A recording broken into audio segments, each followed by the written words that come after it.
Bismillahirrahmanirrahim. Assalamualaikum warahmatullahi wabarakatuh. Bagaimana kabarnya kakak-kakak? Semoga kakak-kakak semua dalam keadaan sehat walafiat. Jumpa lagi dalam pembelajaran kelas 6, tema 8, muatan bahasa Indonesia. Sebelum belajar, mari kita berdoa bersama. Rabbi zidni ilmah warzuqni fahmah. Ya Allah, tambahkanlah ilmuku dan karuniakanlah pemahaman kepadaku.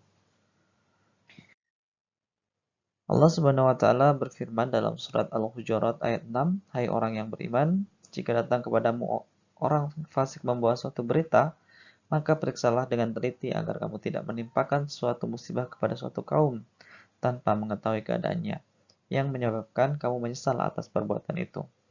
Jadi Allah Subhanahu wa taala menegaskan bahwa ketika kita mendengar sebuah berita, kita tidak boleh langsung memberitakannya kepada orang lain atau mengambil tindakan apapun sebelum benar-benar mengetahui bahwa itu adalah sebuah kebenaran. Maka Islam sendiri sangat menekankan tentang berita yang benar. Baik kakak-kakak, ingatkah kakak-kakak tentang apa itu karangan non-fiksi? Karena ada dua jenis karangan ya, karangan fiksi dan karangan non-fiksi. Ini contohnya ya. Ada biografi Bill Gates sama karangan tentang Dylan. Dia adalah Dylanku tahun 1990.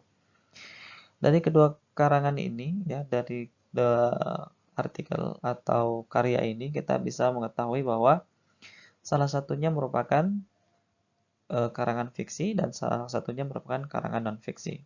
Tentu kalian sudah menebaknya dengan benar ya, bahwa biografi Bill Gates merupakan karangan non-fiksi karena itu berdasarkan kenyataan dari kisah hidup Bill Gates. Sedangkan novel Dylan itu termasuk karangan fiksi karena tidak benar ada tokoh yang benar bernama Dylan dan berkelakuan seperti itu. Kemudian, ingatkah kalian karangan non-fiksi adalah karangan yang dibuat berdasarkan fakta, realita, atau peristiwa yang benar-benar terjadi. Seperti yang pada gambar, dia adalah Hamzah bin Abdul Muthalib, ya, paman Rasulullah. Jadi beliau adalah orang yang benar-benar ada, ya, dan benar-benar bersikap seperti itu, dan karakternya juga seperti itu. Jadi karangan yang berdasarkan fakta, realita, atau peristiwa yang benar-benar terjadi disebut karangan non-fiksi. Kita ingat kembali juga tentang contoh-contoh karangan ya, karangan non-fiksi. Yang pertama, laporan. Yang kedua, artikel. Yang ketiga, makalah. Dan yang keempat, skripsi atau tesis. Ini adalah karangan-karangan yang disusun oleh penulis dan merupakan karangan non-fiksi karena karangan ini berdasarkan data dan fakta yang ada di lapangan. Tidak boleh membuat laporan, artikel, makalah, skripsi atau tesis dari anggapan atau data yang tidak benar. Kemudian kita ingat kembali perbedaan karangan fiksi dan non-fiksi. Jadi kalau karangan fiksi itu merupakan cerita karangan, sedangkan karangan non-fiksi itu berdasarkan fakta yang benar terjadi. Kemudian kalau fiksi itu bersifat imajinatif, tidak nyata ya.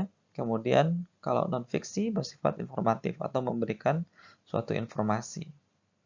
Jadi kalau karangan fiksi itu biasanya kita mengajak pembaca untuk membayangkan sesuatu yang belum pernah ada. Kemudian kalau karangan fiksi itu menggunakan bahasa kiasan. Bahasa kiasan itu bahasa perumpamaan. Ya, bahasa yang tidak formal. Sedangkan kalau karangan non-fiksi tidak boleh menggunakan bahasa kiasan, harus bahasa yang lugas, yang tegas ya, yang benar-benar bahasa akademis. Hari ini kita akan belajar dua ya, yaitu memperkirakan informasi yang dapat diperoleh dari teks non-fiksi. Kemudian yang kedua, menggali informasi yang terdapat pada teks non-fiksi. Mari kita pelajari bersama-sama. Untuk mengidentifikasi informasi dari teks non-fiksi, kita perlu tahu dulu ya bahwa teks non-fiksi itu merupakan tulisan berdasarkan data dan fakta. Jadi ada datanya dan data itu merupakan fakta yang benar terjadi. Nah, ada 3 jenis teks non-fiksi ya. Kalau tadi karangan non-fiksi, sekarang teks non-fiksi. Yang pertama itu esai. Ya, esai itu berisi opini tentang suatu hal yang dialami. Misalnya harga barang naik, maka orang bisa menuliskan opininya. Tapi opininya itu berdasarkan fakta, tidak berdasarkan pendapat pribadinya yang kemudian dikarang tanpa ada data dan fakta yang benar. Jadi kan ada perbedaan antara opini dan fakta ya. Kalau opini itu pendapat, kalau fakta itu sesuatu yang benar terjadi. Tapi kalau di esai itu opini atau pendapat seseorang tetapi menceritakan tentang keadaan yang sebenarnya. Kemudian yang kedua yaitu sejarah. Sejarah ini berisi silsilah ya atau asal usul dan riwayat suatu tempat atau kejadian. Jadi sesuatu di masa lampau yang sudah terjadi kemudian dituliskan kembali. Itu namanya sejarah. Kemudian yang ketiga adalah buku teks, yaitu buku teori tentang suatu ilmu yang disusun untuk tujuan pembelajaran. Misal buku teks yang kalian punya ya, ada buku pena, ada buku tematik, dan lain sebagainya. Itu termasuk buku teks. Dan tujuannya adalah untuk pembelajaran. Dan buku ini harus disusun dengan data dan fakta yang benar. Nah, informasi dalam teks non-fiksi ini disajikan secara tersurat dan atau tersirat. Jadi ada 2 jenis informasi dalam teks non-fiksi itu. Yang pertama yaitu informasi tersurat. Artinya informasi yang diperoleh langsung dari teks. Jadi informasi itu memang ada di dalam teksnya, tertulis dan kita bisa baca. Kemudian yang kedua, informasi tersirat, yaitu informasi yang diperoleh setelah memahami keseluruhan isi teks. Jadi tidak nampak sebenarnya di dalam teks, tapi kita bisa simpulkan setelah membaca keseluruhan teks tersebut, ya. Jadi setelah semuanya kita baca, kemudian kita menyimpulkan, ya, informasi yang diperoleh dari teks yang kita baca. Nah, seperti gambar gunung ini ya, gunung es di sebelah. Jadi eksplisit itu nampak di luar gitu ya, terlihat ya, sedangkan implisit atau tersirat itu tidak nampak yang berada di kedalaman lautan. Dan biasanya ini mempunyai arti yang lebih besar dan lebih luas ketika kita memahami teksnya dengan benar. Nah, informasi tersirat dapat ditemukan dengan memahami kalimat utama, kalimat penjelas, dan ide pokok terlebih dahulu. Nah, kita sudah belajar ini ya tentang kalimat utama, kalimat penjelas, dan ide pokok. Ya. Dan kita akan mengulang kembali tentang kalimat utama, kalimat penjelas, dan ide pokok tersebut. Baik, kita bahas kembali ya.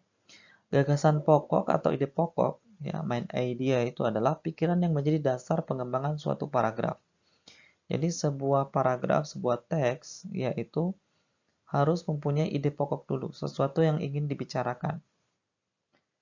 Ya, kemudian, ide pokok itu umumnya terdapat pada kalimat utama. Nah, apa itu kalimat utama? Nah, kalimat utama merupakan inti atau gagasan utama suatu paragraf atau teks. Ya. Jadi, itu adalah hal pokok yang ada dalam sebuah paragraf. Nah, isinya apa? Isinya penjelasan umum serta fokus permasalahan yang kemudian nanti didukung oleh kalimat penjelas. Sedangkan kalimat penjelas merupakan kalimat yang berisi penjelasan atau rincian kalimat utama dalam suatu paragraf.